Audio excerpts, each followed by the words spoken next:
Lâu Kal Ula min Sunpui R'u marikan nui ati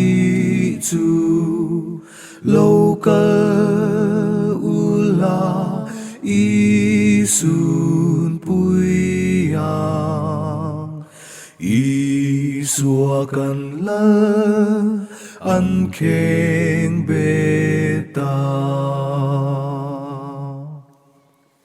si bay nun ro ten nan vua kha kan mi tui te kan palom ni lung ai mu si ti el suakan la an keng beta ting le ra tua lai po kha mi shring ma ngai va in na di ngai da mang se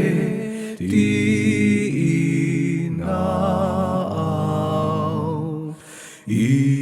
suakan la an khen be chua ana lua e va la ro pui kan tuar ai nangi i tuar chu kan sual man bat tlak sak turi i suakan la an keng beta o ka thin lu sual Sunpui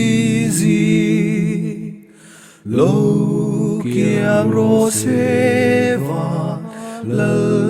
lên na mangai na in a ne zo ta i suakan la an khen be chuan Lâu Kal cross noya ding i anaka thi sen lu luang chu nang ma ne na luang ve ro se i suakan la an khen